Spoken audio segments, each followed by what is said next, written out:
നമ്മളോടൊപ്പം ഇപ്പോൾ ചേരുന്നത് റവറൻ ഡോക്ടർ ജോഷി മയ്യാറ്റിലച്ഛനാണ്. അച്ഛാ, മുനമ്പം വിഷയവുമായി ബന്ധപ്പെട്ട് നേതൃനിരയിൽ അച്ഛൻ തന്നെയുണ്ട്. ഇന്ന് വഞ്ചിസ്കോറിൽ നടന്ന ഒരു സമ്മേളനത്തിൽ എറണാകുളത്തിൻ്റെ MP ഹൈബി ഈഡൻ ഒരു വൈദികനെതിരെ ഒരു ആക്ഷേപം ഉന്നയിക്കുകയുണ്ടായി. മുനമ്പം ഈ ഒരു വിഷയവുമായി ബന്ധപ്പെട്ടൊരു വാട്സപ്പ് ഗ്രൂപ്പ് അഡ്മിനായിട്ടൊരു വൈദികൻ്റെ നേതൃത്വത്തിൽ കോൺഗ്രസ് പാർട്ടിക്കെതിരെയും ഹൈബി ഈഡനെതിരെയും വലിയ ആക്ഷേപങ്ങൾ ഉന്നയിക്കുന്നു, ഒരു ഗൂഢാലോചന നടത്തുന്നു എന്ന് പറയുന്നു. നിലവിൽ അച്ഛൻ്റെ പേരിൽ ഒരു വാട്സപ്പ് ഗ്രൂപ്പുണ്ട്. ഏകദേശം 1000-ലധികം ആളുകൾ ആ മുനമ്പം വിഷയത്തിൽ അതുമായി ബന്ധപ്പെട്ട ആ ഗ്രൂപ്പിൻ്റെ അഡ്മിനാണ് അച്ഛൻ. അച്ഛൻ ഇങ്ങനെ ഹൈബിക്കെതിരെ അല്ലെങ്കിൽ കോൺഗ്രസ് പാർട്ടിക്കെതിരെ ഒരു ഗൂഢാലോചന ഭാഗമായിട്ടാണോ അങ്ങനെ ഒരു വാട്സപ്പ് ഗ്രൂപ്പ് തുടങ്ങിയത്, അല്ലെങ്കിൽ ആ രീതിയിലാണോ അതിനകത്ത് പോകുന്നത്? ഒരിക്കലുമില്ല. അത് വളരെ വ്യക്തമായിട്ടും വഖഫ് മുനമ്പം എന്നുള്ള പേരിലാണ് അത് ആരംഭിച്ചത്. അപ്പോൾ അതിൻ്റെ ലക്ഷ്യവും വ്യക്തമാണ്. ലക്ഷ്യം വഖഫ് പ്രശ്നത്തിൽ കുടുങ്ങി നിശ്ചലമായി പോയ അല്ലെങ്കിൽ പാരലൈസ്ഡായി പോയ ഒരു ജനതതി നമ്മുടെ കൺമുമ്പിൽ നിൽക്കുന്നു വർഷങ്ങളായിട്ട്. അവരുടെ പ്രശ്നം സ്വാഭാവികമായിട്ടും ഇത്രയും നാളായിട്ട് അഡ്രസ്സ് ചെയ്യപ്പെട്ടിട്ടില്ല. അവർക്ക് ജീവിതം മുന്നോട്ട് പോകാൻ മാർഗ്ഗമില്ല. പിന്നെ ഒരു കത്തോലിക്ക പുരോഹിതൻ പിന്നെ എന്താ ചെയ്യേണ്ടത്? അത് ശ്രദ്ധയിൽപ്പെട്ടപ്പോൾ അതോടൊപ്പം സത്യത്തിൽ ഇതേക്കുറിച്ച് പഠിക്കാൻ എനിക്ക് ഒരു പ്രത്യേക പ്രചോദനം കിട്ടി. അത് പഠിച്ചതോടുകൂടിയാണ് സത്യത്തിൽ ഇത് ഇങ്ങനെ നിശബ്ദനായിരിക്കുന്നത് ദൈവത്തിനെതിരെയുള്ള ഒരു പ്രവൃത്തിയായിട്ട് എനിക്ക് തോന്നിയത്. കാരണം അച്ഛനെന്ന് പറഞ്ഞാൽ അറിയാമല്ലോ, ദൈവത്തിനും ജനത്തിനും വേണ്ടി ഓർഡിനേഷൻ സ്വീകരിച്ച് വന്നിരിക്കുന്നത്. അതുകൊണ്ട് തന്നെ യേശുവിൻ്റെ പൗരോഹിത്യം എന്ന് പറയുന്നത് ഒരു പ്രൊഫറ്റിക് പ്രീസ്റ്റ്ഹുഡാണ്, അല്ലാതെ കൾട്ടിക് പ്രീസ്റ്റ്ഹുഡ് അല്ല. അപ്പം അതുകൊണ്ട് തന്നെ പ്രൊഫറ്റിക് പ്രീസ്റ്റ്ഹുഡ് അത് എൻ്റെ അസ്തിത്വമാണ്, ഞാനാണ്. എൻ്റെ ജീവിതത്തിലെപ്പോഴും ഞാനത് പാലിച്ചിട്ടുണ്ട്. അപ്പോൾ ഈ ഒരു വിഷയത്തിലേക്ക് ജനശ്രദ്ധ കൊണ്ടുവരാൻ വേണ്ടിയും ഇതിനെ അവെയർനെസ് ജനിപ്പിക്കാൻ വേണ്ടി ഞങ്ങൾ ആരംഭിച്ച ഒരു വാട്സാപ്പ് ഗ്രൂപ്പാണ് വഖഫ് മുനമ്പം. അത് ഞങ്ങളുടെ പ്രതീക്ഷകളൊക്കെ അട്ടിമറിച്ചുകൊണ്ട് 1800ഓളം പേര് വന്നു കയറിയ 2 ഗ്രൂപ്പിലായിട്ട് ഭയങ്കര ആൾ വന്നു. അതോടുകൂടി പഠനങ്ങൾ നടന്നു. അതും പല തരത്തിലുള്ളവർ. അവിടെ നമുക്ക് അതിൽ പല ഗണത്തിലുള്ള ആളുകളുണ്ടായിരുന്നു. അതിൽ രാഷ്ട്രീയക്കാരെല്ലാവരും പലരുണ്ടായിരുന്നു. പിന്നെ വിവിധ പ്രസ്ഥാനങ്ങളുണ്ടായിരുന്നു, ഇൻഡിവിജ്വൽസ് ഉണ്ടായിരുന്നു, വിവിധ മതങ്ങളിൽപ്പെട്ടവരുണ്ടായിരുന്നു. എല്ലാവരും ഇതേക്കുറിച്ച് പഠിക്കാനും മനസ്സിലാക്കാനുമാണ് ശ്രമിച്ചത്. അങ്ങനെയുള്ളൊരു ഗ്രൂപ്പായിരുന്നു അത്.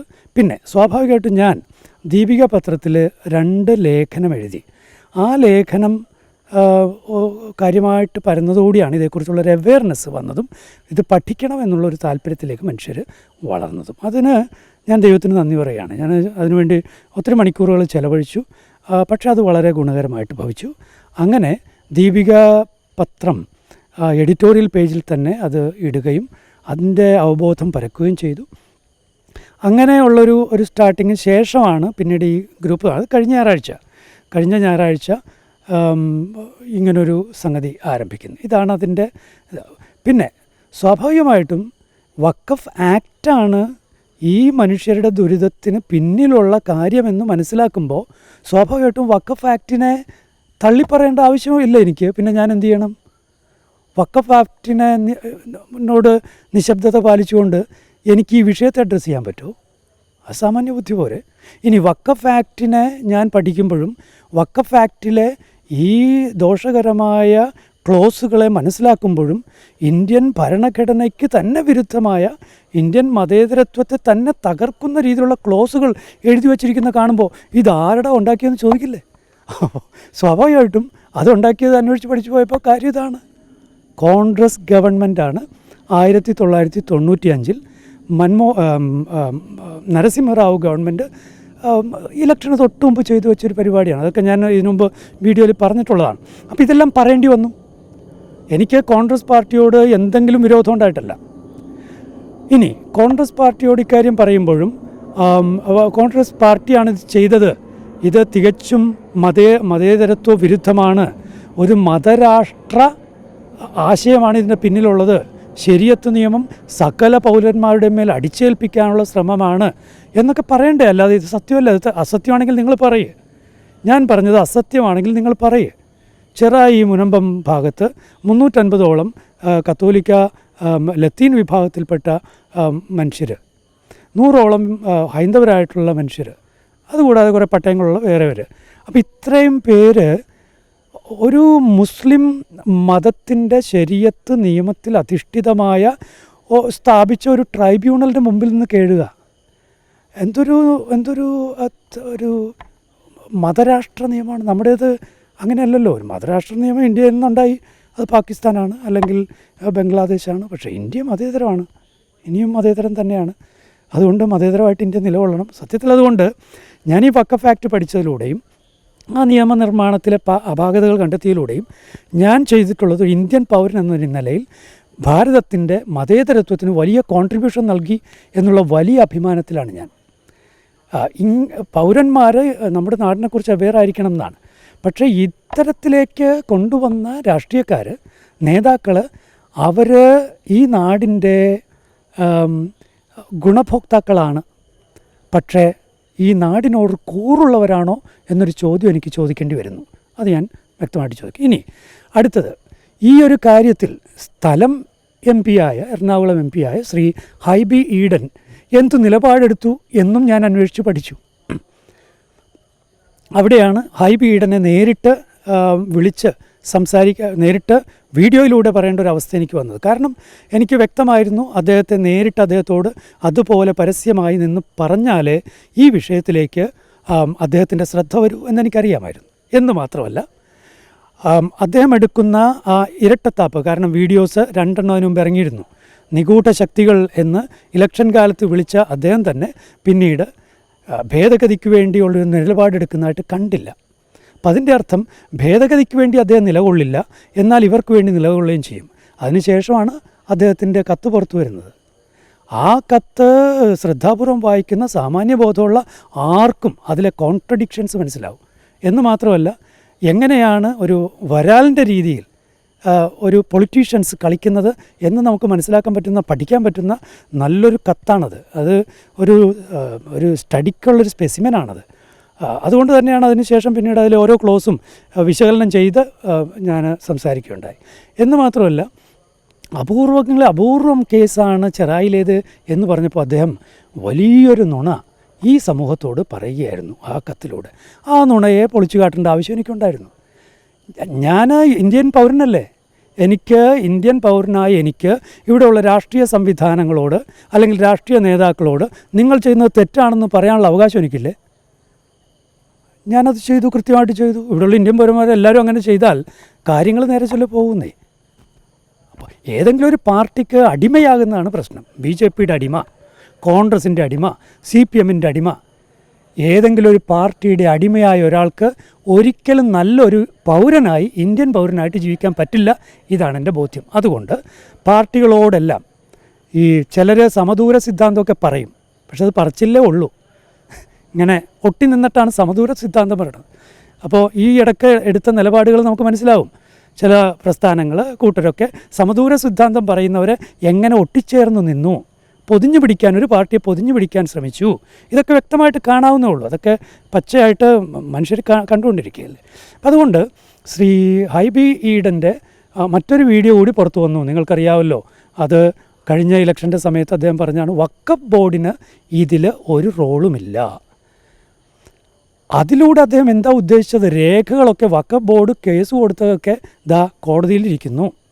വഖഫ് ബോർഡ് പറഞ്ഞിട്ട് നമ്മുടെ വില്ലേജ് ഓഫീസുകളുടെ രേഖകളിലെല്ലാം ഇത് വഖഫ് ബോർഡിൻ്റെ ആണെന്ന് പറഞ്ഞിരിക്കുന്നു. വഖഫ് ബോർഡിൻ്റെ വസ്തു ലിസ്റ്റിൽ ഇത് എഴുതി ചേർത്തിരിക്കുന്നു. അപ്പോൾ വഖഫ് ബോർഡിന് ഇതിനൊരു റോളുമില്ല എന്ന് MP എങ്ങനെ പറയും? അപ്പം അതുകൊണ്ട് അദ്ദേഹം ജനത്തോട് പച്ചക്കള്ളം പറഞ്ഞു. എറണാകുളം ലോകസഭാ മണ്ഡലത്തിൻ്റെ MP ജനത്തോട് പച്ചക്കള്ളം പറഞ്ഞു. അപ്പോൾ ഇത്തരത്തിൽ ഇനി അതിൽ തന്നെയും പറയുന്നുണ്ട് ഇത് ഭേദഗതി വരുത്തണം, അത് ചെയ്യേണ്ടത് കേന്ദ്ര ഗവൺമെൻറ്റാണ് ഒക്കെ അതിൽ പറയുന്നുണ്ട്. അപ്പോൾ ജനത്തോട് ഒരെണ്ണം പറയുക, മീഡിയയോട് വേറൊരെണ്ണം പറയുക, പാർലമെൻറ്റിൽ ലെജിസ്ലേറ്റീവിൽ വേറൊന്ന് പറയുക, അത് തീർച്ചയായിട്ടും ഒരു സത്യസന്ധതയുള്ള, ആത്മാർത്ഥതയുള്ള ഒരു രാഷ്ട്രീയ പ്രവർത്തകന് ചേർന്ന കാര്യമല്ല. അതുകൊണ്ട് അത് തുറന്നു പറയേണ്ട ഉത്തരവാദിത്വം എനിക്കുണ്ടായിരുന്നു. ഞാനതുകൊണ്ടാണ് വളരെ വ്യക്തമായി പല കുറിപ്പുകൾ എഴുതി. എൻ്റെ കുറിപ്പുകളെല്ലാം നിങ്ങളെടുത്ത് നോക്കൂ. ഞാൻ ഇറക്കിയ വീഡിയോസ് എല്ലാം നിങ്ങൾ കേട്ട് നോക്കൂ. എൻ്റെ ഓഡിയോസ് എല്ലാം കേട്ട് നോക്കൂ. മാറ്റർ ഓഫ് ഫാക്റ്റാണ്, പഠിച്ച് തന്നെ ചെയ്തിട്ടുള്ളതാണ്. കാരണം ഞാനൊരു അക്കഡമീഷ്യനാണ്. നിങ്ങൾക്ക് എന്നെ ഖണ്ഡിക്കണമെങ്കിൽ അതിൻ്റെ ഓരോന്നും എടുത്ത് നിങ്ങൾ ഖണ്ഡിക്കൂ. ശ്രീ ഹൈബി ഈഡൻ എം പിക്ക് ഞാൻ എഴുതിയ കാര്യങ്ങളിൽ അദ്ദേഹത്തിന് മറുപടി ഉണ്ടെങ്കിൽ പറയട്ടെ.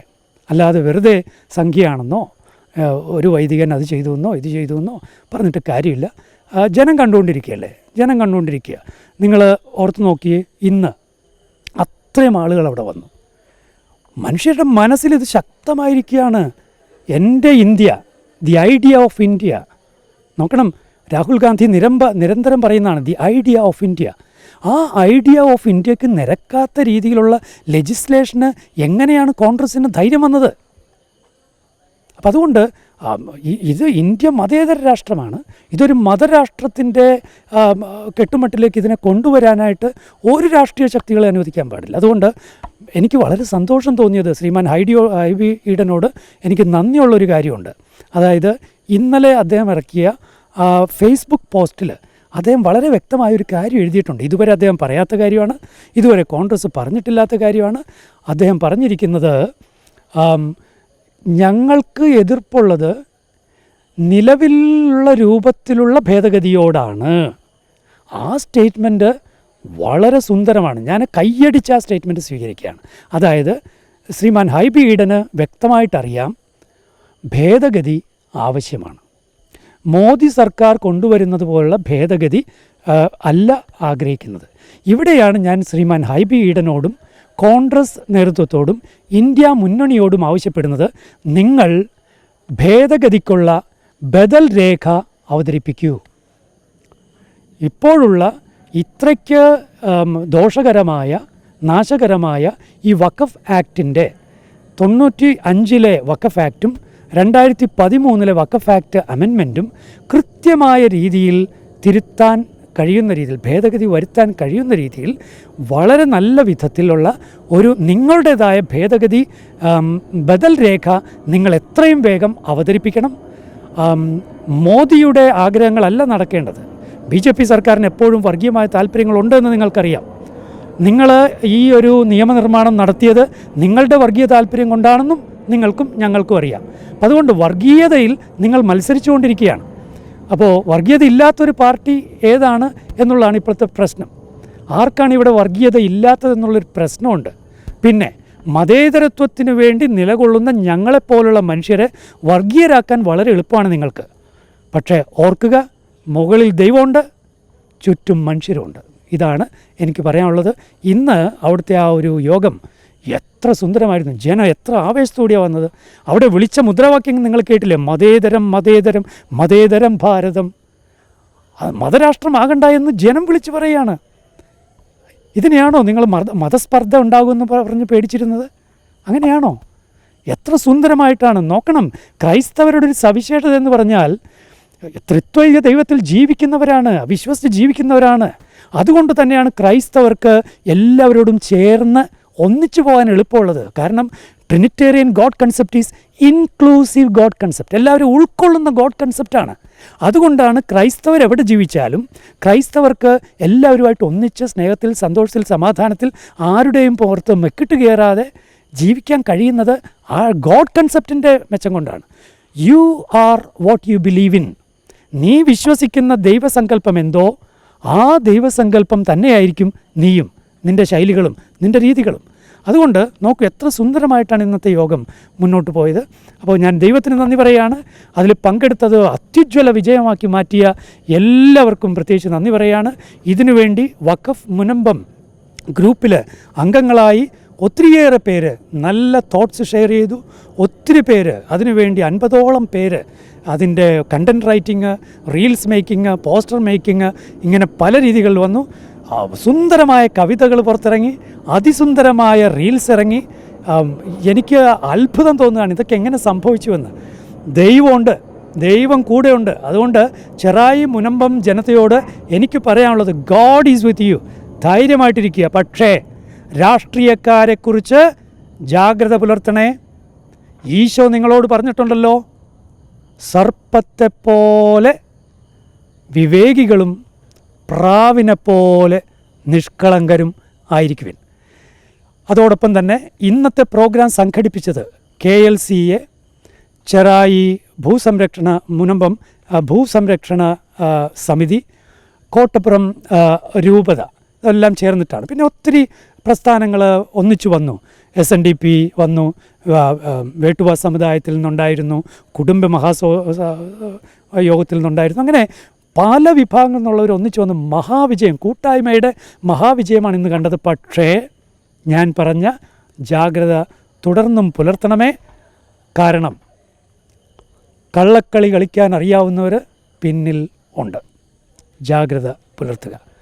ദൈവത്തിന് നന്ദി. ഒരു കാര്യം കൂടി വെച്ചാൽ, ഇന്ന് നടന്ന ഈ ഒരു സമരം എന്ന് പറയുന്നത് ശ്രദ്ധ ക്ഷണിക്കൽ സമരം മാത്രമാണ്.